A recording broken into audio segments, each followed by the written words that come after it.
kehilangan mahram, kemudian tidak bisa membedakan dengan perempuan-perempuan yang lain. Salisuha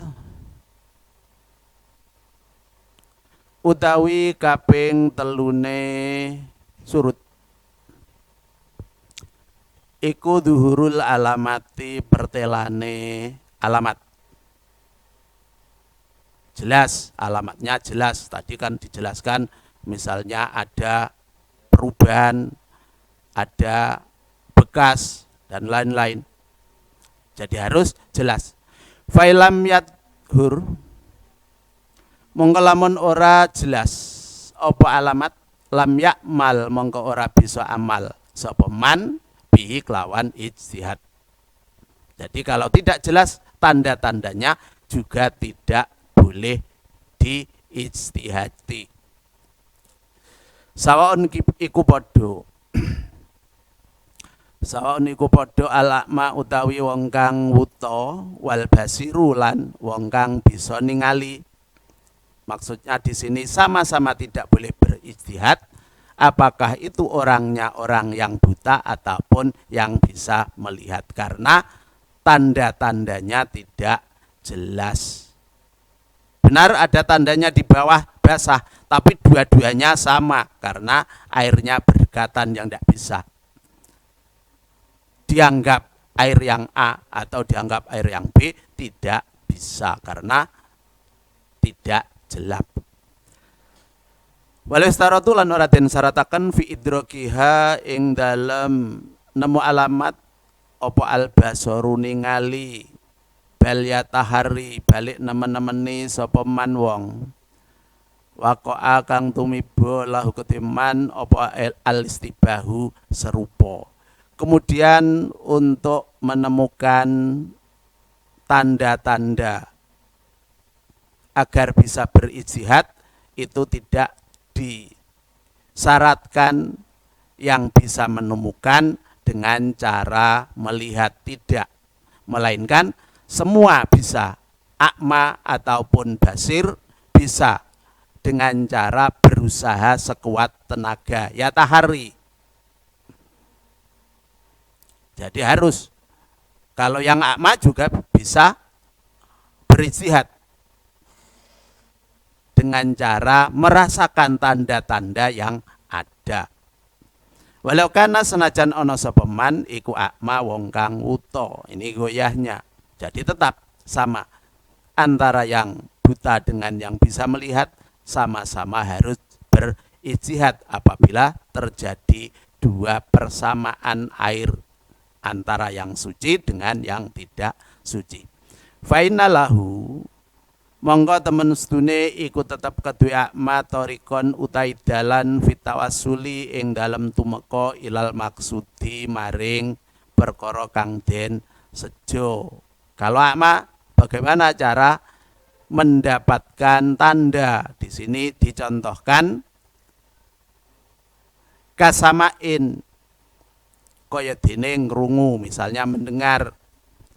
Kalau yang rame di sisi kiri, yang sepi di sisi kanan, sementara ada dua air kiri dan kanan, otomatis yang kita ikuti yang rame. Itu kalau keadaannya akma. Karena yang rame jelas itu menggunakan air, sedangkan yang sepi airnya tidak digunakan. Kasamai sautin kaya dene ngrungu swara, wanaksimain lan kurangi banyu. Ini contoh untuk tanda-tanda istihad bagi yang buta. Mendengar suara airnya berkurang, jadi dilihat, diraba mestinya, enggak dilihat. Airnya yang berkurang yang mana, yang kiri apa yang kanan. Kalau yang berkurang itu berarti digunakan. Kalau yang tidak berkurang tidak digunakan. Berarti kalau yang tidak digunakan tidak boleh untuk wudhu. Wa'i wijajil ina'i lan rubai wadah. Semua contoh untuk orang yang akma. Tempatnya berubah. Karena sering digunakan berarti berubah. Watirobi watoihi lan obae tutupe inak. Jadi kalau tempatnya air itu ada tutupnya, kemudian tutupnya bergerak, itu juga tanda yang digunakan. Yang tidak digunakan tidak suci, yang digunakan berarti yang suci. Failam yadhur, mongko lamun ora pertelo lahu kedue akma apa sayun suci-wiji. Kalau tidak tampak, yang menggunakan juga tidak ada, tanda-tanda yang lain juga tidak ada, sepi, qalada mongko manuta sapa akma, qalada mongko manuta sapa akma, gitu. Berarti tidak perlu ijtihad tapi mengikuti orang. Tanya mana yang suci, mana yang tidak suci. Fa'ilam yajid mongko lamun ora nemu sapa akma man ing wong yuqalliduhu kang manut sapa akma ing man. Ini permasalahan tadi kan, kalau tidak ada tanda-tandanya harus taklid, ikut. Tanya air yang bisa digunakan berwudu yang mana.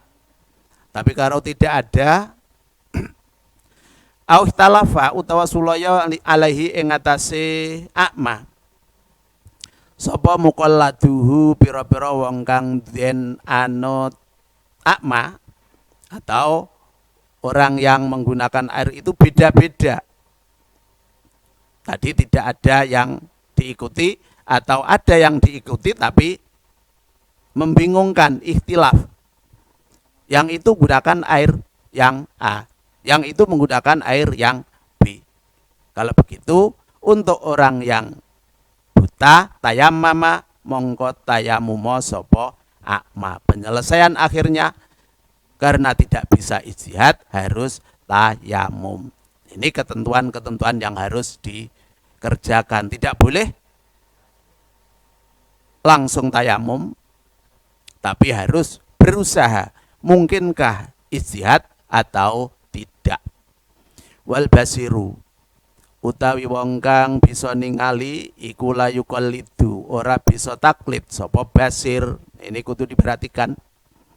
Harus diperhatikan, kalau yang bisa melihat itu tidak boleh taklid. Artinya harus bisa membedakan sendiri. Ini air yang suci, ini yang tidak suci. Misalnya ada yang di kolam, ya harus dilihat airnya banyak atau sedikit. Tadi orang itu menggunakan air, kemudian kita mau menggunakan juga, ya harus diperhatikan sendiri. Karena itu sudah digunakan, apakah masih lebih dari 2 kolah atau tidak, berubah apa tidak, itu yang harus diperhatikan. Makanya tidak boleh taklid. Orang pertama sudah menggunakan, kemudian kita langsung ikut menggunakan, itu hukumnya tidak benar. Bal yatayammamu, balik tayamumo sopo basir.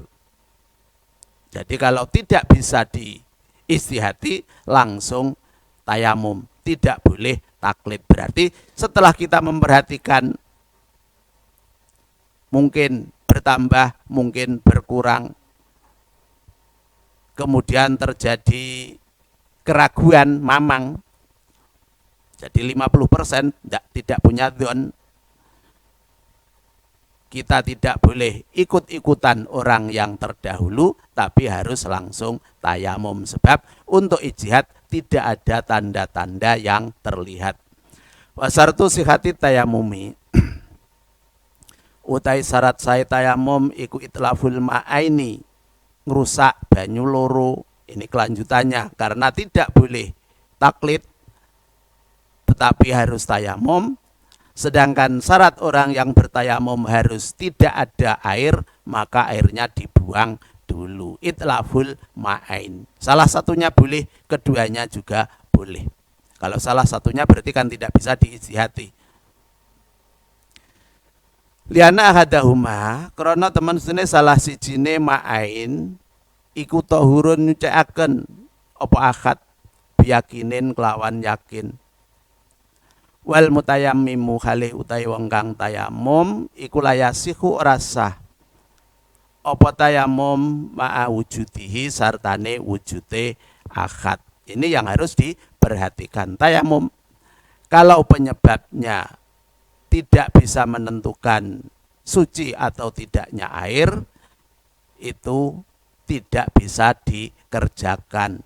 Harus airnya tidak ada terlebih dahulu. Kalau tidak ada baru tayamum.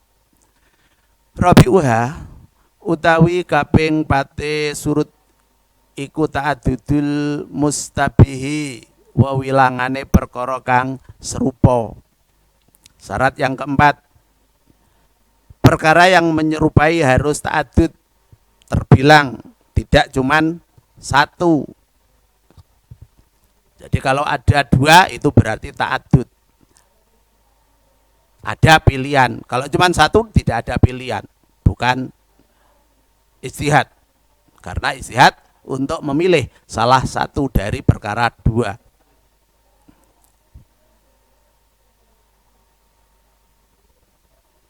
Wabaqaul mustabihaini dan wabaqaul mustabihaini lan tetepe perkara kang serupa loro. Jadi tadi ketentuan nomor 4 yang menyerupai tidak cuman satu, kemudian selama ijtihad yang menyerupai itu masih ada. Fala ijtihada mongko rana ijtihad iku maujud fi wahidin ing dalem salah siji ibtidaan ing dalem kawitane. Ini yang menyimpang dari ta'addudul mustabihi. Kalau yang menyamai itu terbilang, berarti kalau cuma satu tidak boleh, tidak bisa diijtihadi. Jadi kalau kita menemukan air, ini air suci apa tidak suci, ya tidak bisa. Kecuali kalau kita tahu dua tempat, salah satunya pasti suci, baru bisa ijtihad. Walantihaan lan ora ing dalam akhire. Pertama satu, pertama dua, kemudian yang satu dibuang, juga tidak boleh. Itu namanya intihaan. Yang terakhir jumlahnya tinggal satu. Wajibulan wajib. Jadi 4 syarat tadi harus dipenuhi. Kalau 4 syarat tidak terpenuhi berarti kita tidak boleh berijtihad, bolehnya tayamum atau mencari air yang lain. Wajibulan wajib alaihi ing atase man apa i'adatul ijtihadi, baleni ijtihad. Kemudian kalau kita berwudunya ijtihad itu harus diulang ijtihadnya likulit tuhrin krono saben-saben sesuci. Jadi kalau kita akan bersuci 2 kali, misalnya pertama kita punya keyakinan yang A, itu yang suci, kita wudhu dengan A. Setelah sholat kita batal, mau sholat lagi, harus ijtihad lagi. Mana yang diyakini dengan tanda-tanda yang ditemukan kembali. Kalau kita kemudian berpindah ke B, yang suci B, berarti wudhunya juga dengan air yang B. Tidak boleh langsung tadi saya sudah ijtihad dengan air A, berarti sekarang saya wudhu dengan air A lagi. Tidak boleh. Sama halnya dengan sholat juga begitu. Kalau kita bingung, tidak tahu arah mana kiblat, kita juga boleh dengan ijtihad. Diyakini menurut perasaan kita mana, misalnya ke arah A, langsung saja Allahu Akbar ke arah A. Tapi kalau di tengah-tengah kita bingung lagi, masa kiblatnya arah ke sini, sepertinya arah ke sana, harus berpindah langsung. begitu seterusnya. Walaupun dalam sekali sholat kita punya dugaan berbeda-beda, 4 kali misalnya, berarti menghadapnya juga 4 kali. Rakaat pertama menghadap ke A, rakaat kedua menghadap ke B, rakaat ketiga menghadap ke C, berputar terus gitu. Itu juga tetap dihukumi sah karena sholatnya disesuaikan dengan dzon.